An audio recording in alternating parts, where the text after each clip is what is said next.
बिस्मिल्लाहिर्रहमानिर्रहीम, अस्सलाम वालेकुम। मैं शाहिद सकलैन हूँ। 19 अगस्त है, हफ्ते का दिन है। बात करेंगे नन्ही फ़ातिमा के हवाले से। वो फ़ातिमा जो तशद्दुद का निशाना बनी, जिस पे एक दरिंदा सिर्फ शख्स ने जो है वो तशद्दुद किया। ना सिर्फ तशद्दुद किया बल्कि ये चीज़ अब बाकायदा तौर पे जो है वो इस्टेब्लिश होना शुरू हो गई है कि असद शाह नामी पीर ने बच्ची की मौत से पहले उसके साथ ज़्यादती भी की है। आज जो है बाकायदा तौर पे कब्र कुशाई की गई, बच्ची का पोस्टमार्टम हुआ। लेकिन आपको मेरे पास वो वीडियो मौजूद है, मैं आपको वीडियो वो दिखा नहीं सकता। मैंने थंबनेल के ऊपर उसकी एक तस्वीर डाल दी है। आज जब पोस्टमार्टम करने वाली टीम पहुंची तो क्या मौजज़ा हुआ, डॉक्टर्स ने क्या कुछ देखा कि वो हैरान रह गए। और बच्ची की जो पोस्टमार्टम जब किया गया, क्या सूरत हाल है। साथ कुछ और डेवलपमेंट्स हैं वहाँ पर जो मौजूद हमारे सहाफ़ी दोस्त हैं, उनसे मेरी बात हुई है, उन्होंने भी कुछ चीज़ें बताई हैं। अब ये जो मरकज़ी मुल्ज़िम है असद शाह, इसकी बीवी है हिना शाह। हिना शाह मुल्क से फ़रार हो गई है। कैसे हुई है, कहाँ गई है, ये भी आज की वीडियो में आपके साथ शेयर करूँगा। बहुत सारी डेवलपमेंट्स हैं, लेकिन पहले आपको थोड़ा सा बता दूँ। एक तो उस मेडिकल बोर्ड जो बना था उसके हवाले से पोस्टमार्टम रिपोर्ट जो है, जो पोस्टमार्टम हुआ है वो 3 दिन में रिपोर्ट आएगी। जो ही इंशाल्लाह पोस्टमार्टम रिपोर्ट आएगी, मैं इंशाल्लाह इस चैनल पे आपके साथ वो ज़रूर शेयर करूंगा कि क्या कुछ पोस्टमार्टम में सामने आया है, वो इंशाल्लाह मैं आपके साथ शेयर करूंगा। पहले आपको मेडिकल बोर्ड का बता देता हूँ कि मेडिकल बोर्ड कैसे बनाया था, उसमें कौन कौन शामिल थे, और उसके अलावा जो है जो पोस्टमार्टम हुआ है उस वक्त क्या वाक़या हुआ है। अच्छा, उसके अलावा कुछ डेवलपमेंट्स हैं उधर रानीपुर से, जिधर ये सारा वाक़या हुआ था। ये सारी चीज़ें आपके साथ आज की इस वीडियो में शेयर करेंगे। तो बिस्मिल्लाह करते हैं जी। सबसे पहले तो आपको बता दूं कि एक मेडिकल बोर्ड जो है वो कंस्टिट्यूट किया गया था। इस मेडिकल बोर्ड में जो है सुप्रिटेंडेंट PMC नवाब शाह, कराची के 2 अरकान समेत DHO नौशरो फ़िरोज़ और असद अली कलोड़ो, ये लोग शामिल थे। ये जो पोस्टमार्टम है ये एक मजिस्ट्रेट की मौजूदगी में किया गया है। और वो वाली बात जो गुज़श्ता रोज़ शायद मैंने अपनी वीडियो में जिक्र किया था कि ऐसा मेडिकल बोर्ड, एक बच्ची का पोस्टमार्टम है जिसमें कोई ख़ातून शामिल नहीं है। तो थैंक्स टू जो CM नए बने हैं अपना सिंध के केयर टेकर, उनकी हिदायत के ऊपर जो है इसमें ख़वातीन डॉक्टर समिया को और एक और डॉक्टर को भी जो है वो शामिल किया गया था। तो ये सारा जो है मेडिकल बोर्ड वहाँ पे गया, इनका जो है ये लोग वहाँ पे गए और जो कब्र कुशाई है वो जुडिशल मजिस्ट्रेट कंडियारो की निगरानी में हुई। DG हेल्थ इरशाद मेमन और मजिस्ट्रेट सोबोडेरो जो है उनकी दरख्वास्त के ऊपर जो है ये मेडिकल बोर्ड जो है वो तश्कील दिया गया था। बहरहाल इसमें डॉक्टर समिया और डाउ यूनिवर्सिटी के प्रोफेसर जो है वो भी इसमें शामिल थे। अब इस जो टीम है, एक तो वहाँ पे पोस्टमार्टम हुआ, आगे चल के बताता हूँ पोस्टमार्टम में क्या कुछ हुआ। लेकिन एक और डेवलपमेंट हुई है, वो ये हुई है कि जो असद शाह है वो मौजूद है। पुलिस ने जब उससे तफ्तीश की कि जी आप कहते हैं कि बच्ची बीमार थी और बच्ची का हमने इलाज करवाया और हम घर पे इलाज करवा रहे थे, तो ये घर पे इलाज कौन करता था। तो उसने वहाँ पे बताया कि जी ये घर पे इलाज जो है ये एक डिस्पेंसर है वहीं पर, और ये डिस्पेंसर जो है इसका नाम इम्तियाज़ मिरासी है, वो घर पे इलाज करता था। तो पुलिस ने जो है वो जो डिस्पेंसर है इम्तियाज़ मिरासी, उसको भी गिरफ़्तार करके नामालूम मकाम के ऊपर मुंतकिल कर दिया है। और उसके हवाले से भी बताया जा रहा है कि उससे भी तफ्तीश जारी है।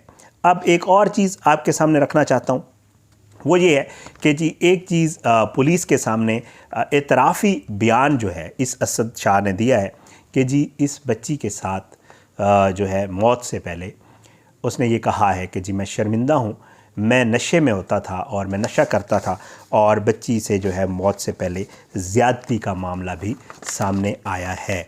अब ये मेडिकल की जो पोस्टमार्टम की जो रिपोर्ट सामने आएगी उसमें वाज़े तौर पे पता चल जाएगा कि क्या है। शवाहिद जो वहाँ पर मौजूद फैमिली है, जो लोग हैं, वो यही बता रहे हैं कि जो शवाहिद हैं उनसे ये चीज़ नज़र आ रही है। वीडियो में देखा जा सकता है बच्ची कपड़े नहीं पहने हुए, बच्ची जो है वो बग़ैर कपड़ों के है।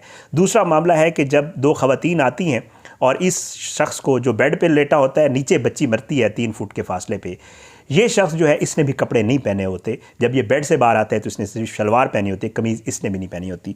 बहरहाल, और साथ साथ जो बच्ची के वालिदैन हैं, वर्सा है, वो ये वाज़े बता रहे हैं कि जी बच्ची की जो बॉडी थी उसके ऊपर जो तशद्दुद के निशानात थे वो भी इस चीज़ की निशानदेही कर रहे हैं कि खुदा न खास्ता, अल्लाह ना करे कि उसके साथ एक जुल्म तो तशद्दुद वाला हुआ है, दूसरा उसके साथ ज़्यादती भी हुई है। तो 10 साल की बच्ची, अब उसके साथ ये एक बार हुई है या इससे पहले भी, क्योंकि पेट दर्द और वो वाले मामला जो है वो बंदा बात करते हुए भी उसके ऊपर जो है वो बड़ी तकलीफ़ होती है, ज़ाहिरी बात है, और ये बात कर नहीं सकता कि उस बच्ची के साथ ये तशद्दुद कब से था या क्या मामला था, ये अल्लाह ताला बेहतर जानता है। और जब रिपोर्ट आएगी तो चीज़ें खुल के ज़रा सामने आएंगी। तो ये चीज़ें जो हैं हो रही हैं। अब आता हूँ ज़रा पोस्टमार्टम की तरफ। अच्छा, अल्लाह ताला का मौजज़ा देखें मासूम फ़रिश्ता है ना, बच्ची है, छोटी उम्र की है, और उसके साथ वो जो है उसकी मौत जो हुई है बड़ी अजीब व गरीब सूरत हाल में हुई है। तो ऐसी जो बच्चे होते हैं, जो मासूम होते हैं, बहुत सारी ऐसी चीज़ें आपने भी देखी होंगी, आपने भी बातें सुनी होंगी। और आज मुझे वहाँ पर जो चश्मदीद गवाह मौजूद था, मेरी थोड़ी देर पहले बात हुई है, तो उसने जो चीज़ बताई है वो बड़ी हैरान कुन है।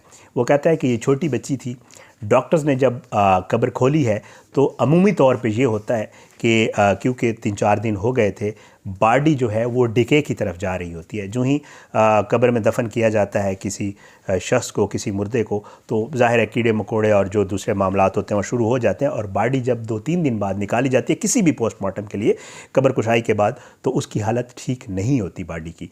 लेकिन वो शख्स ये बता रहा है कि ये अल्लाह का मौजज़ा है, क्योंकि वो शहीद थी, ज़ाहिरी बात है उसकी मौत इतने एक अजीब व गरीब उसमें हुई है सूरत हाल में।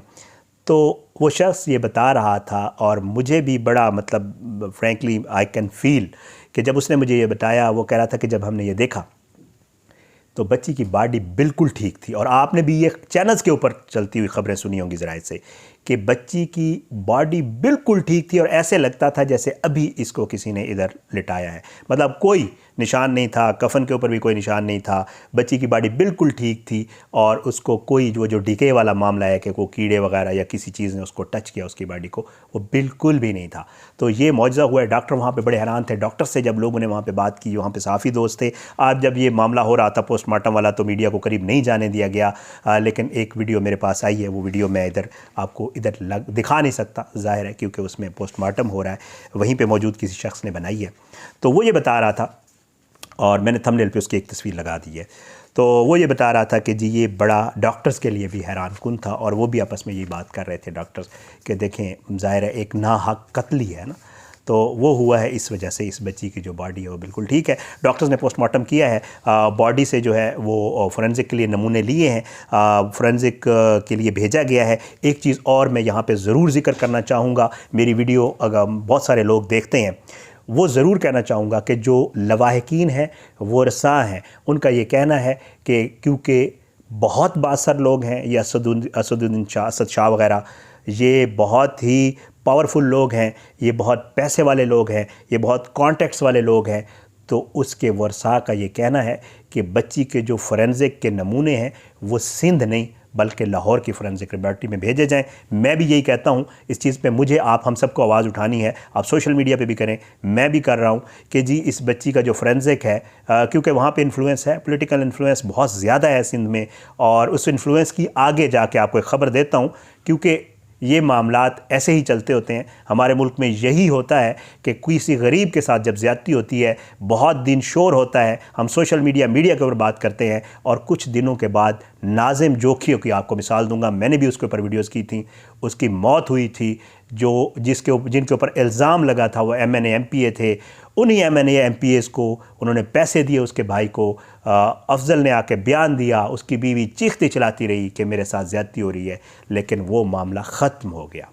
तो यही होता है हमारे मुल्क में, जब कोई ऐसा वाक़या होता है, गरीब लोग हैं उनको भी यही ख़दशा है कि असद शाह का जो है वो इन्फ्लुएंस यूज़ होगा और मामला ख़त्म हो जाएगा। इसलिए उन्होंने ये कहा है कि जी इसका जो फोरेंसिक है वो लाहौर से करवाया जाए, और साथ साथ जो टीम तफ्तीश कर रही है पुलिस वाली, उसके ऊपर भी तहफ़्फ़ुज़ात हैं फैमिली को, क्योंकि ज़ाहिर है पुलिस वाले हैं, वही पुलिस वाले हैं जो पहले FIR नहीं काट रहे थे, वही पुलिस वाले हैं जिन्होंने बाकायदा तौर पर सहूलतकारी की थी, वही पुलिस वाले हैं जिन्होंने बच्ची का पोस्टमार्टम नहीं होने दिया था और वैसे दफना दिया था, वही पुलिस वाले हैं जो असद शाह को गिरफ़्तार नहीं कर रहे थे। जब मीडिया, सोशल मीडिया के ऊपर शोर उठा और ये सारे मामलात हुए तो उन्होंने गिरफ़्तार किया। ये कुछ बातें। हाँ, इन्फ्लुएंस का आपको एक और चीज़ बता दूँ, हिना शाह नामज़द है इसी केस के FIR में, असद शाह की बीवी है, उसके हवाले से ये खबर है कि वो भी हिफाजती ज़मानत के ऊपर थी। उसने 7 दिन की ज़मानत ली थी, और उसने इसीलिए ली थी कि वो बैरून मुल्क, कहा यह जा रहा है, मेरी खबर है, मुझे पता चला है कि मलेशिया फ़रार हो गई है। ये है इन्फ्लुएंस जो मैं आपको बात कर रहा था। वो खातून नामजद है, उसको ये पता था मेरे साथ कुछ हो सकता है, खामद उसका गिरफ़्तार है, लेकिन इस सारे मामले में सहूलतकार कौन बना है जिसने उसको मलेशिया फ़्लाई करवा दिया है? वो नामजद थी। एयरपोर्ट के ऊपर यकीनी तौर पे ये सारी चीज़ें मौजूद होंगी। उसकी सीसीटीवी फुटेज की भी एक स्क्रीनशॉट आया हुआ है, बहरहाल वो भी मौजूद है। कंफर्म मुझे तो है कि उसको मलेशिया फ़रार करवा दिया गया है। बाकी वहाँ पे रिपोर्टर दोस्त और सहाफ़ी चेक करें कि ये खबर सच्ची है या झूठी है। मुझे ये पता है कि वो खातून जो है वो मलेशिया फ़रार हो गई है। तो ये सारी चीज़ें चल रही हैं। इस केस को लेकर इंशाअल्लाह इस पर बात करते रहेंगे, तब तक बात करेंगे जब तक फ़ातिमा का ये मामला चल रहा है। मैं हर वीडियो के आखिर पर कहता होता हूँ कि ज़रूर बात करनी चाहिए, पता चले कि सच क्या है झूठ क्या है। असद शाह कह रहा है, अब तो उसने इतराफ़ कर लिया कि ज़्यादती भी किया, तशद्दुद भी और सारी चीज़ें। 2 लड़कियां और भी आ गई हैं जो वाज़ेह बता रही हैं कि अगर हम भी हवेली ना छोड़ती तो हमें भी मार दिया जाता। वो सारा मामला अलग किसी वीडियो में आपके सामने रखूँगा, लेकिन सच क्या है ये ज़रूर सामने आना चाहिए। असद शाह के साथ क्या कुछ था, हवेली के अंदर 100 बच्चियाँ और हैं या नहीं हैं, इन बच्चियों के साथ ज़्यादती हुई है या नहीं हुई है, इस बच्ची के साथ तशद्दुद और ज़्यादती हुई है या इसकी मौत वैसे ही हुई है, ये सारे मामलात खुल के न्यूट्रली सामने आना बहुत ज़्यादा ज़रूरी है। हम उस पर तब तक बात करते रहेंगे इंशाअल्लाह। आपने भी हमारा साथ देना है और इस मामले को उठा के इंशाअल्लाह इसके ऊपर बात करते रहेंगे। अगली वीडियो में इस पर मज़ीद कुछ चीज़ें हैं जो आपके साथ डिस्कस करनी है। अपनी दुआ में याद रखा करें, अल्लाह पाकिस्तान कामयाब नासिर हो, इसके खिलाफ साजिशें करने वालों को नस्ल नाबूद करे, ज़ालिमों को इबरत का निशान बनाए, मज़लूमों को इंसाफ मिले। वीडियो थोड़ी लंबी हो गई है, इंशाअल्लाह अगली वीडियो में आप फ़ीडबैक ज़रूर दिया करें। तमाम सोशल मीडिया प्लेटफॉर्म्स पे मैं मौजूद हूँ। मेरा फेसबुक पेज भी है, वहाँ पे भी ये वीडियोस लगाता होता हूँ और उसके अलावा इंस्टाग्राम पे, ट्विटर पे, सब प्लेटफॉर्म से मैं मौजूद हूँ। वहाँ पे भी बात होती रहती है। इंशाअल्लाह अगली वीडियो में मुलाकात होगी। इजाज़त दें। पाकिस्तान ज़िंदाबाद। अल्लाह हाफ़िज़।